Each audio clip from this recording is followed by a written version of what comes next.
We live in a world that most people do not realize is completely upside down. And what we think is success is actually tearing us apart on the inside.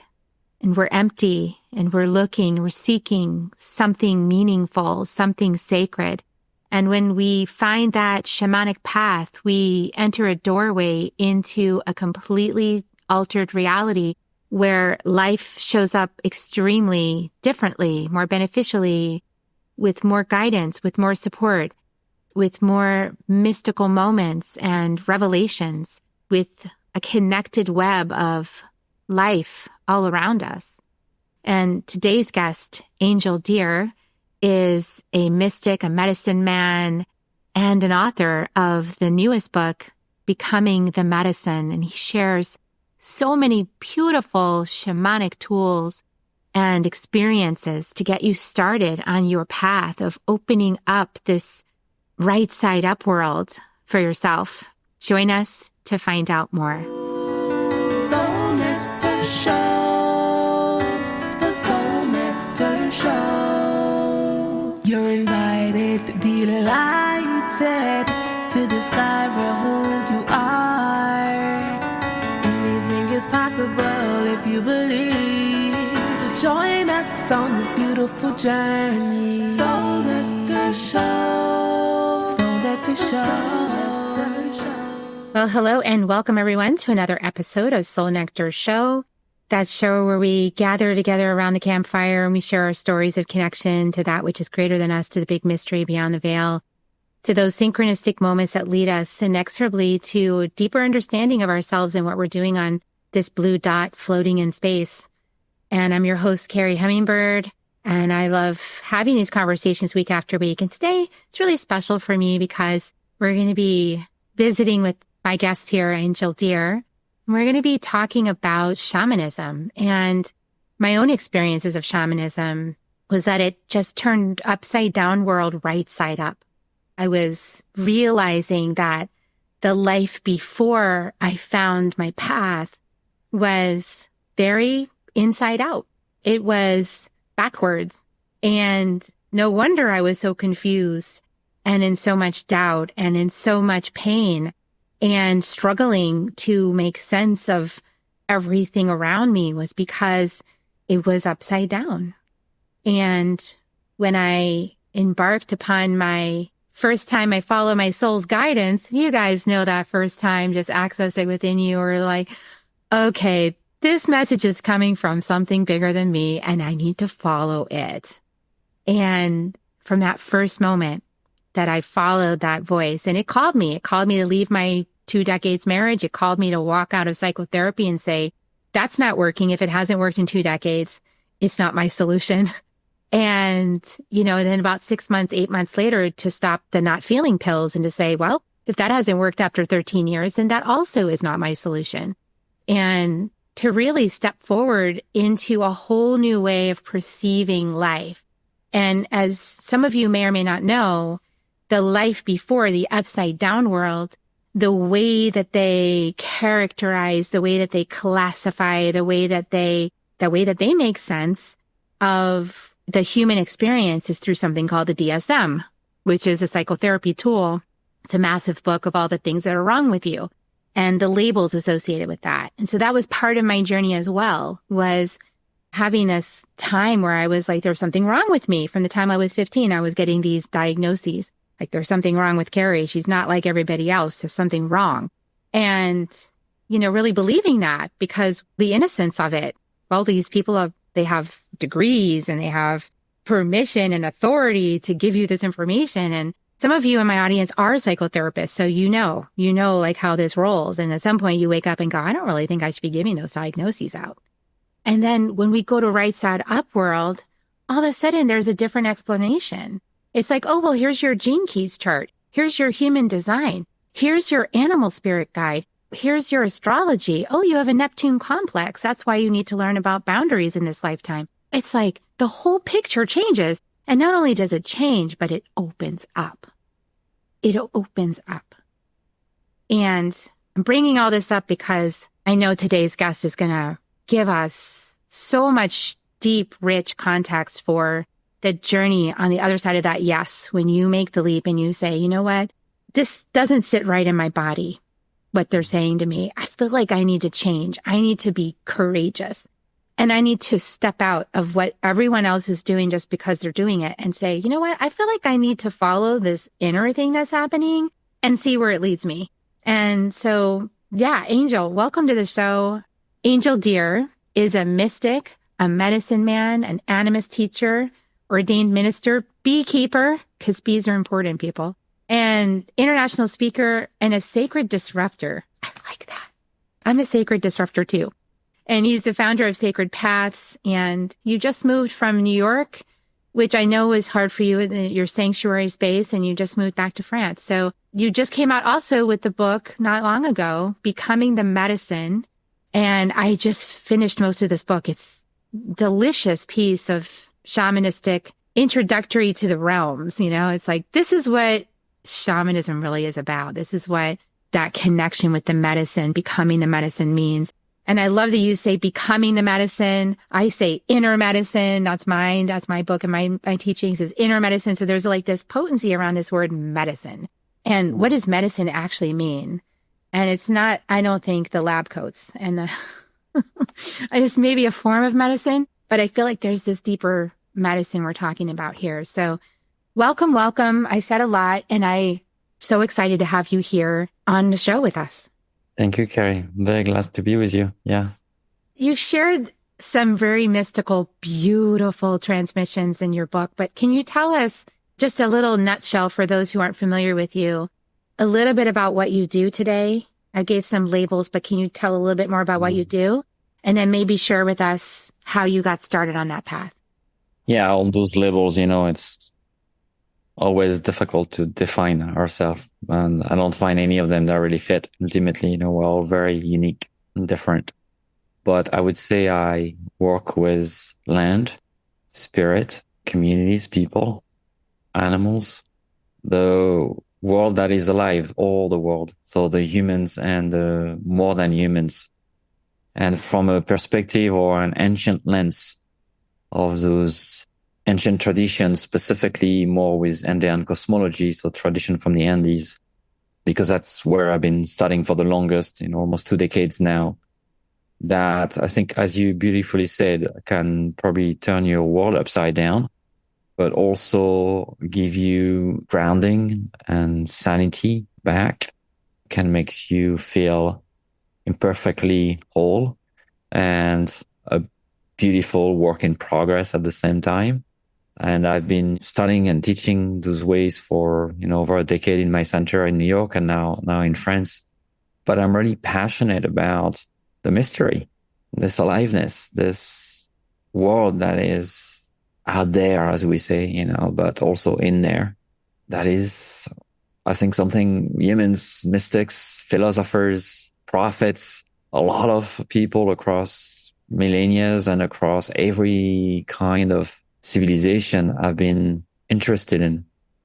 We are very funny in a very funny time because we are this very modern civilization, but that only existed for, not I think 0.1% of the story of humanity, but for 99.9% of the time of humanity, we were this person that was alive and in connection to the rest of the world beyond the humans, that understand how to talk to trees, that could read rivers and waters and clouds, that could communicate with animals. And it was something completely normal.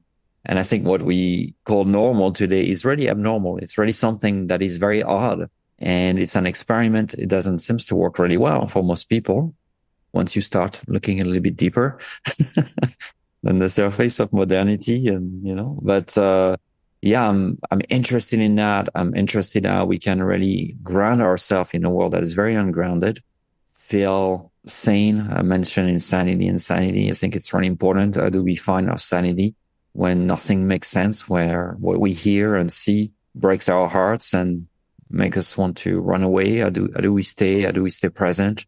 And how do we keep opening our heart in a world that is so designed for us, closing our hearts, numbing ourselves, and disconnected from each other, beyond just nature? It's beautiful what you say about returning to some sanity. And The Andean traditions, I feel like they were able to maintain access to truth, to Mother Earth. And I would say most of Peru, most of those cultures, the Shipibo, the Caro, and I study with both of those, they're amazing in how their presence is so powerful. And they also don't seem to get trapped up in story. I feel like our Western consciousness, we get really trapped up in story and we build a lot of webs around story that create reality. We don't even realize we're doing it, I don't think. But they don't tell stories that way. As a matter of fact, it's kind of interesting. You've worked with some of the shamans. They don't often speak the language. They don't speak English, for example, on purpose, I think, because they don't want to know our story. They can just see the energy, right? And they can work with the energy, but they don't need our story. You make a good point. Obviously we're creators of meaning. We need meanings, and we want to understand our place in the universe and who we are in that process and who we are on Earth. And, I think stories can be beautiful and, prophecies, and there are a lot of ancient stories in many ways. But I think what you're trying to say here is more like we use the mind a lot, and therefore we lost connection to the bodies, to the rest of the bodies, to our bellies, to our skin, to the feeling that comes through the waters instead of the wind, which is the mind.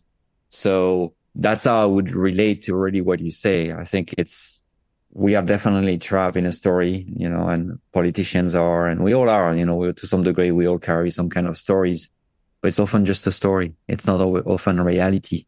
And I think what I found in the Andes and in my teacher, my teacher is very extraordinary medicine man, but first and foremost, he's a farmer and a beekeeper too. He grows seeds, he works with corns and quinoa and coca and other plants, but he grows it for his community. And that's primarily his role. And yes, also he works with sacred medicine and he does other things. But if you were to meet him, life is more simple, I think. They don't need to do very elaborate things to understand the mystery and be in the mystery. You can just hold one seed of corn and be in deep communication with that without a very elaborate rituals or ceremony. And I think they are teaching us, those elders, those wisdom keepers, those people that have kept those lineage alive, to be really in awe and presence of the magic in our everyday life. And I think that's what I really love about that. Those teachings, they give us a very different kind of map than the map that we're following in this Western world, which is all about, intensity and fireworks and experiences instead of presence.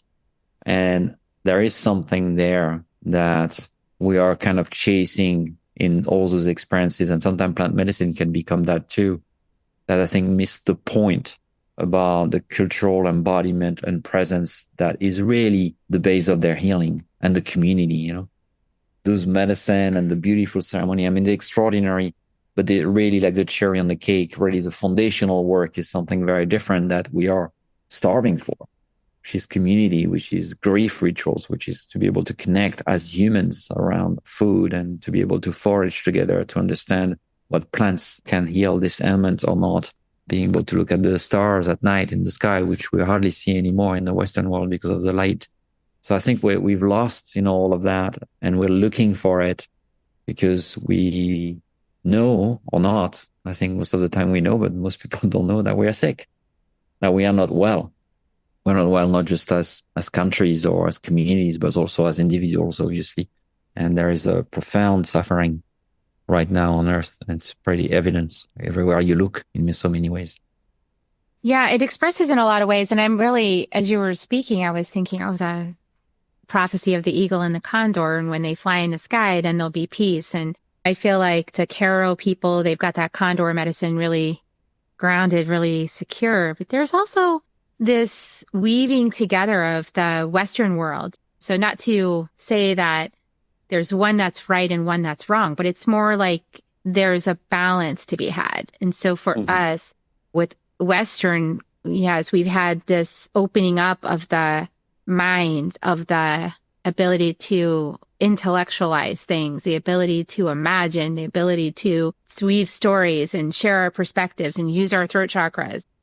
And then in the indigenous traditions, more the ability to be with my body, to be in community. And the Western being more to be individualistic, to have your own path, to follow your own guidance, to kind of break codependency. And then in the indigenous, it's more like creating community and connection with the land. And so I feel like these things all go together. They weave together somehow. And I feel like we're all individually, potentially, those that step out on this path as Western people, we're asking, what's the balance? Because there is truth to being sovereign, and there is truth to being integrated with the whole. There's truth in both spaces. Yeah, I also say also sovereignty comes from interdependency. This idea that we're independent and somehow sovereign is very difficult for people to hear when I say that, but it's not really true. Because the fact that I'm here right now, can breathe, is because there is trees right outside. The fact that even that I'm alive, it's because there are millions of bacteria in my intestine that are keeping me alive. So this idea of, I think because there is a very high level of oppression in the West on so many aspects of our life, I think people really take freedom as this need to break through and to find ourselves. But really the indigenous way is telling us that there is no really individual. It's all community-based things. And you cannot survive as a person. You cannot really do anything. And nothing that we really have around us right now on this house that I'm in, and my phone or this computer, I mean, it's all dependent on so many hands and so many people and so much knowledge. So because we've got so extreme, even in the spiritual space, in this individual transformation, I think we've missed the point, and we're missing the key elements of true transformation, which is always collective. There's literally no liberation of the self without a liberation of the whole.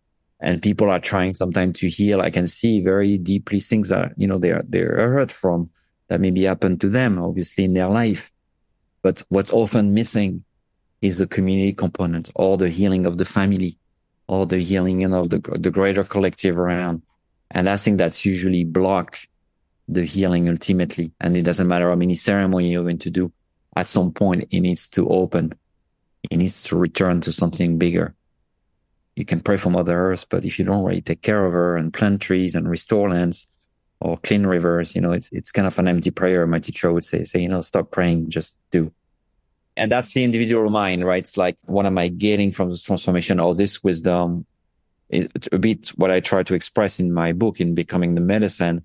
And maybe, I don't know, you almost finished it, so maybe you can tell me how you feel about it. But I try to communicate that it's not just an individual process, it's much more of a collective process. And I think it's our suffering and our feeling for the collective suffering that really bring us into this line of work and into this curiosity towards those traditions that have survived great evil, great complex transformation of the earth even. I do feel like what you're saying is true. There's been many points along my path that I thought, this suffering cannot all be mine. That what I'm feeling is not all mine. Like, I'm not creating all of this. And I started realizing that it was familial, it was ancestral, it was collective, it was the environment, it was things I was packed. I have a deep Scorpio in my 12th house too. So my astrology explanation of that is that I was like picking up on collective energies at all times. And I think many of us do. And if we're empathic or we're healers, we feel it. And you might start to wonder, like, what's wrong with me? Because what's what the Western world says to you is like, well, we're all fine. What's wrong with you? If the majority is completely disconnected from their feelings, they're completely disconnected from the land and the impact of what we're doing to the earth and what we're doing to each other through these systems. If we're disconnected from that and we can't even feel our emotions because we're taking not feeling pills, because we want to get through the day and we don't want to have to feel anything because it's so inconvenient, then those of us who are feeling are like, this is intense. This is heavy at times. It's like waves of grief. It's waves of anger. It's just like this, I don't know, this soup, right? We're in this human consciousness soup, and it's got all of these energies that float around. And so a lot of what, that I support people with that helped me was like getting really good boundaries. So I'm clear, like discernment. This is mine. This piece is mine. This piece is collective. Not that I'm not going to work on the collective piece, but it's just like, so I can have some discernment within myself, and then practicing the 4 agreements. Don't take anything personally. Things like that have really helped to sort of open up understandings about where all these energies are coming from and what do I do with them? And am I just here to witness it? Am I here to work my hands in the clay of it? And that's a different answer every moment because there's different things. It's very complex. There's a lot untangling and unweaving. And then we have this opportunity, if we can get deep enough within ourselves. And that's, I think, a point that you like to make too, is like getting really deep and grounded in yourself. We can find the guidance for the seeds that we're going to plant, what we're going to build next. But that takes time. It takes discernment. It takes unpacking. It takes stillness. And our Western cultures don't really support a lot of stillness. Yeah, for sure. I mean, if we cannot, it's very hard for most people to have moments for themselves. And even when we're with ourselves, we might be on our phone or, doing something else. So I think distraction. having true moments of just presence, to be with our breath and not needing or wanting anything to happen or having any sign or any download or whatever that is, to just be able to experience the presence of being alive. I think it's something most people don't experience. They don't even know what I'm talking. Sometimes I talk about it and they really like just sitting there. But I'm thinking of that. It's like I said, but that's already the problem, right? We don't have a capacity to be like the deer or the oak tree or other presence in the natural world that really are just so aligned with they are and their essence that they're just sitting in their essence, and that's enough. There is no other needs. And because we are disconnected from our essence, obviously we are feeling that tension and we're unrestful. We can't really sit because we are not really clear on what it is that we are. And so we're always searching, and there's this rambling. And that might come at just distractions or wanting to do something or eat chocolates or watch Netflix. But in fact, the reality of it behind it is a deep craving for meaning and presence. And that's when you really get to the heart of it. It's terrifying to realize that most people live that way.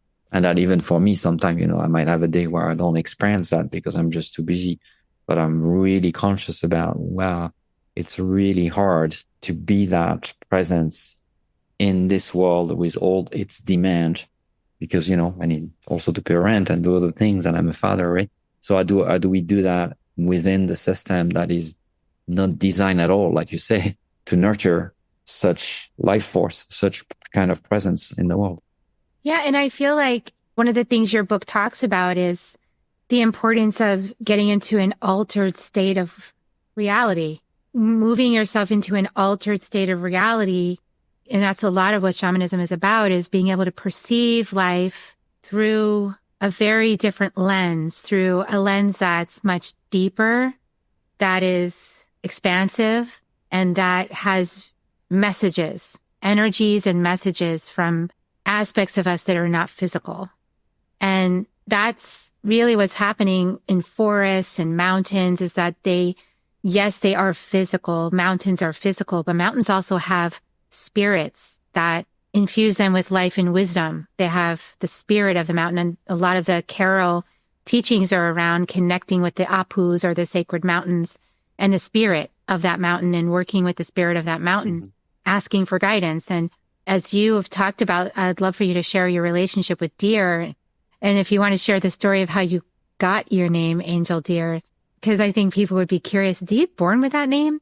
And people ask me, were you born with your name, Carrie Hummingbird? It's like, well, it's a spirit name. And what's more true, the spirit name or the one I got physically coming in here?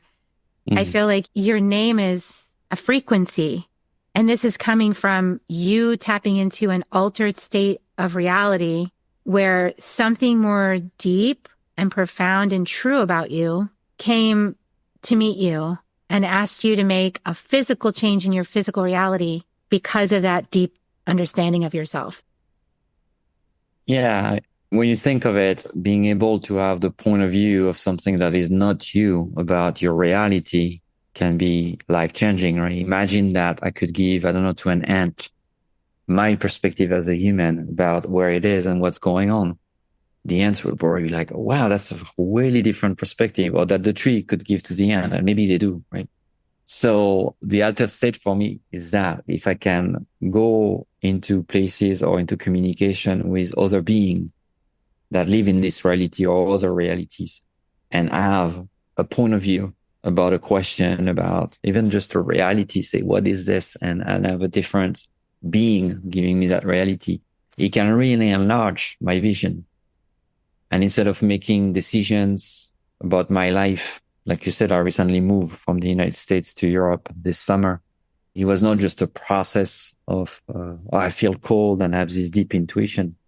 There was a few years of inquiry into the spirit realm and many other ways to get information until it was a clear yes. But many often people, it's like, I just had this information. I need to do that, right? But sometimes you don't know, is this your fear? Is this really spirit talking? Or is it just yourself talking to yourself? Sometimes my teacher says, I said, do you know it's spirit talking? So the altered state of consciousness, they allow to have different point of view and then to be patient, to take your time before you make drastic life changes, but to have this information. So my name change was part of a process like that. It's not something that, okay, I wake up, I'm going to be called that way. There was definitely an encounter one day during a tobacco dieta, but it was interesting because tobacco is not a psychoactive medicine. It creates an altered state of consciousness, but like, if you eat a lot of garlics, you are going to be in an altered state of consciousness. Any plant that you eat in big quantity is going to give you a different experience of your body and reality. But in that morning after the ceremony, the night before, I was, resting and I was just, I think, writing in my room that morning. And then this deer came. And I don't really have visions of spirit in my awakened normal life. I can hear or feel or perceive, but it's not my primary way of connecting to spirit. But this was very obvious. In my room, there was this very big, large white stag. And I'd never seen a white deer before. And I didn't know much their significance at the time when it happened. He started sharing with me why I needed to change my name. Not just my first name, but also my last name. And, I was puzzled. I think the whole encounter maybe lasted a few minutes. It was not a very long encounter, but it was obviously very marking because I've never thought about changing my name. And it felt very bizarre and it felt very odd too. The name was interesting because it felt really true at the same time that it felt very odd and bizarre. It's like it's really out of nowhere. And at the same time, it feels like home, despite it's a home you've never visited in this lifetime. So anyway, this process then of name change take many years, but there was many other encounters that kind of led me to, okay, I need to really do that. And I think beyond just an energy that comes with a name, definitely there is a whole lineage behind name. There's lineage of deers, not just on this planet, on other planet. There is wisdom keepers on this planet alive today that works with those lineages. But there is also, and that's what deer taught me, over the years after that, a lot of responsibility. Because the deer, it can call itself a deer. It knows how to walk like a deer, how to be like a deer, how to be literally this living presence of that name. It can't really betray that name. I always tell people, say, you can change your name, but just be careful. It's not going to come just with gift. It's going to come with a lot of complexity and a lot of ask. And potentially struggle and potentially things you didn't think of at the time. But it's definitely going to come with big sacrifice and ask of you because you're committing to something else. And, in France, I use my other name. So it's interesting to see when I'm using one name or the others and what energy comes and how to navigate that. But the deer, they kind of boss me, kick my ass a little bit. Years down the line, 4 or 5 years later after that, in a ceremony where they came, they great, you already understand our energy, and they were giving me all those teachings, and I could write a whole encyclopedia about the spirit of deer, and maybe one day, who knows. But they were very specific. They say, now you really, as you say your name, people are going to think of us. You're kind of an envoy in the human world, and I never thought of that. And they say, there are many things you are going to have to do in order to walk like us, and be careful with that. And we're going to ask. And they've been coming, and asking, step by step. They understand that we are not on top of the intelligence on the planet. I think animals really understand that, even if we think we are. And they kind of, babysitting us, basically, and teaching us slowly. And they are kind and patient, but they're also fierce and demanding and asking us to really step up. Ultimately, to serve the greater collective. It's not about me changing name. It's not about me carrying a certain name. It's a lot of spirits, animals and plants and trees that are right now connecting to humans in many forms and ways, in many kind of lineages, not just, the shamanic practices, in order to transform the greater collective. There to make this earth a beautiful place again and stop destroying it. So it's really the earth saving herself, right? It's like this process of remembering, and we are being swallowed into it with or without our consent. That's why also freedom is funny to me, because ultimately I think there's something much bigger that is guiding our life. And we might just be like the bees that thinks it goes all around the plants, but ultimately it's really the plants that are making the bees their slave. When you really study bees and plants relationship, it's really the flowers that are in charge and not the bees. And I feel it's a bit like that with us. We think we are in charge, but it's really Gaia ultimately that is kind of moving us around and teaching us around for our own survival, for our own transformation and evolution.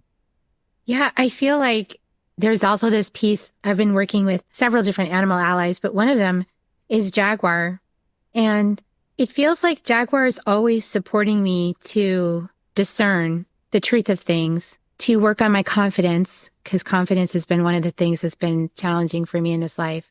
And also to let go of myself, like what you're saying, to release who I think I am or what I think life is.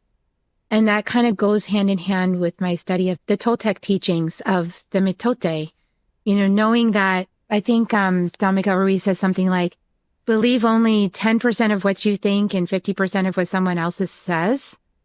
And I think that's true, because there's so much mental chatter. And I know from the energy work that I do that it's because thought is thing, so thought just kind of moves around the planet, and then you could hear a bunch of thoughts that really have nothing to do with you particularly, but it's just thought that's in the space. And so like not taking it personally, again, one of my major things I'm working on in this life is just going, oh, there's this thought. Oh, where is that coming from? Is that for me? Is that just passing by? Is that for me to witness? And then to even like conceiving of identity, like you changed your name based on many spirit visions and working with the deer. Also, I changed my name based on a visitation from hummingbird. That was so powerful. The same thing. I don't normally see things like that. I feel or I sense, but I don't get the big visions, normally. And that was such a big vision. It was life changing. It was like spirit. It was so profound that it was calling me to, it was calling me to go, you know what? Who do you think you are? And as I took that name, there's been a lot of releasing of identity, a lot of surrender. And I feel like the identity that many of us have cultivated is based in conditioning of our family systems or our inheritances or our society or the programming that, as you call empire, uses to program us. That conditioning is actually false identity. And so when we go to something like an animal ally, like hummingbird came for me, deer came for you, it's like that ally is here to realign us to a more truthful, real, authentic self that is probably the timeless self that has lived many lifetimes throughout Earth's existence and now is being called forth to be present here now. Some of these gifts in shamanic journey, we receive these gifts and sometimes they feel like an achievement. It's like, oh, I've learned something. Now I'm being given this gift, but I feel like it's simply because that energetic needs to be expressed through the physical. And so if we're at a place where we can hold that, like you're saying, you're holding the deer medicine, you're in a place that you can hold that with integrity, then it's you. You've come to the place in your journey, you can express this for the collective. I don't know. How do you feel about that? What I just said? Yeah, I understand that too. I think identity can be tricky, right? Because any name you take can become also your identity. And so ultimately, we have to be careful. And I'm also very mindful of that. I mean, I don't really think of my name that often. I know it's my name, but it's not like I think of it or I talk about it a little bit when people ask of it. talk a little bit in the book because there was one chapter I thought was relevant to that. But like I said, and I've talked with wisdom keepers about it, and they say to be just mindful also that doesn't become an identity. And the way you do that is to make sure that you focus more on the responsibility of what that is asking of you than what the name is about, or than what it is it's calling, or what it is. Obviously, it's asking you to walk a certain way, to have certain energies that move through you, and the way a certain animal is going to do things is going to be different than another one, but it's not better or less. It's just a different way. So I think that's what it's important. And I personally see it that way. It's not better, this name, than the previous one I had. It's not less, but it's not better. And I think it's very important to differentiate that, because for most people it's better, probably never less, but always like, this is better to have that name. I say, it's not better. It's not less. It's just a different identity. Like the ants is not better or less than a deer, or better or less than a river, or better or less than an eagle, because the human mind has this construct that immediately placing into some kind of hierarchy. And it's just how we are built. It seems to be our design. Maybe there's a faulty part in that design. I don't know. I think it's colonization, but okay. Yeah, I think humans, it's been, a long time that we kind of seen ourselves a little bit. And I know it's because, nature was difficult because we're not the strongest and the fastest. And so, we had to kind of survive out there in some ways. And I've been thinking a lot about that. What made us so separated from nature, not just recently, but from a long time ago, what really happened that we are so afraid of it. But you're right. Western civilization and colonization and all of that really added to it. But I think it's important to look at it from a more animist perspective or ancient perspective, which is we're all sitting in a circle. And that voice in the circles could be an ancestors, could be a river, could be the sun, could be an ant, could be an earthworm, could be an eagle and a bear, and, whatever they want. And all of them are no more or less than their neighbors next to them. And it's funny because when you think of animal, obviously as humans, we have when I say an eagle and an earthworm, and I ask people, who do you want to be? For example, your spirit animal, nobody's going to tell me I want an earthworm, right? And that's the human perspective on what power is about, what strength is about. So we want the eagle, the wolf, and the bear. So it's interesting to try to put ourselves into the energy of something that maybe is very small or very different from what we consider strength and power, and to then, from that perspective, see the power, but not power over, just power as, right? Like the power of the tree, the power of, a rat, or they all have their own intelligence. And that, I think that's the beauty of it. It's, can I bring those lenses, experience for a moment, a brief moment maybe, or longer moments, those lenses, but not make my identity around it, not make definition of who I am around it, but never separate or never build power with the rest of the world. And obviously other human beings that are not less because they don't have a different name, or they don't have experience of shamanic journeying, or even they are not spiritual at all, or even they might even disagree completely about what I'm saying. How do I do that? By staying in relation.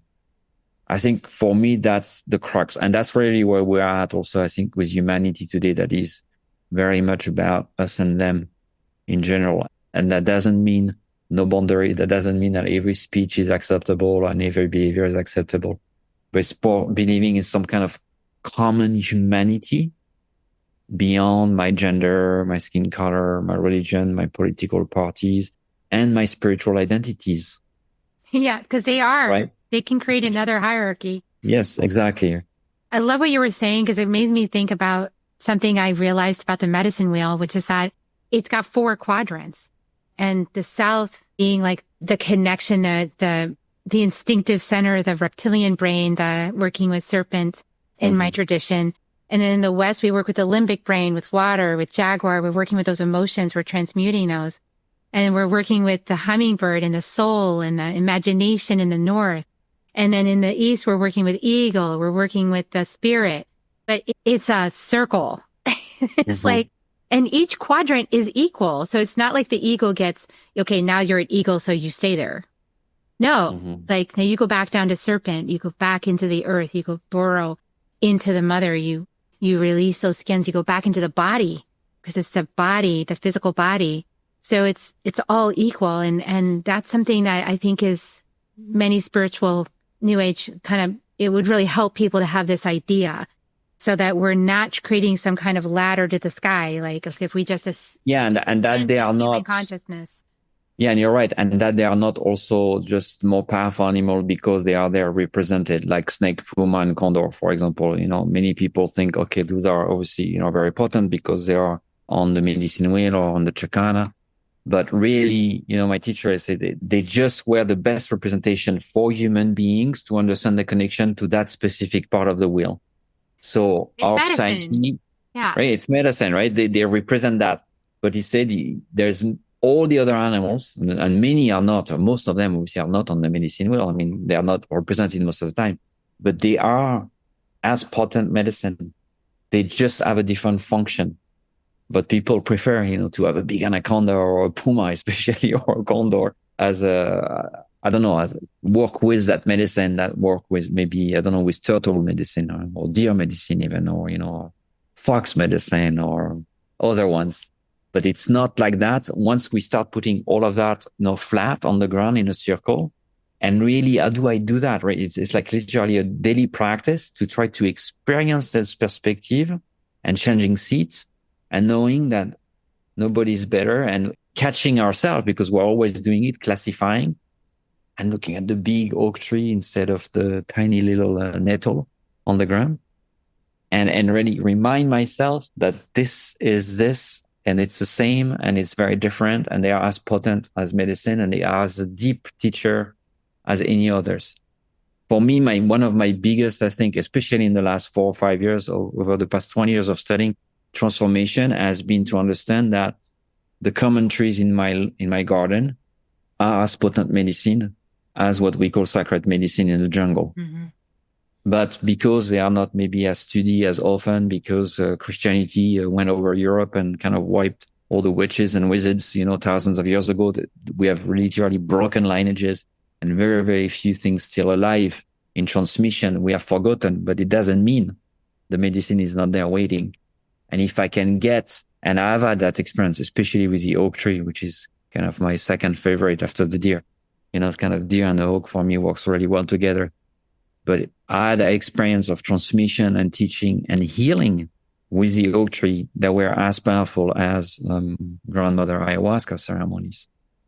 And to me, that was a revelation. Wow, I can work with that tree that's in my garden that I see every day, that's in most streets of any countries.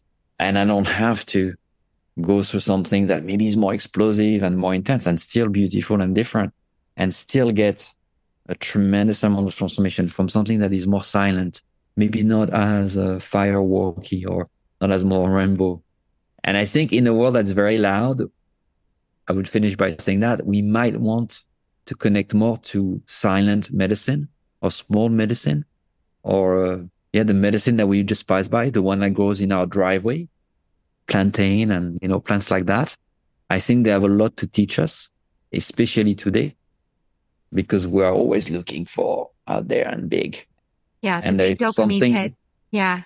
Yeah. And it gets crazy when you think that a plantain or a nettle or a dandelion, if you really start to be your teacher and say dandelion is going to be my teacher next year, for example, and you say, I'm going to study that you're going to realize that you're going to go through as much healing and grief and transformation and awakening than a plant that is, everybody wants to work with, that is in the Amazon.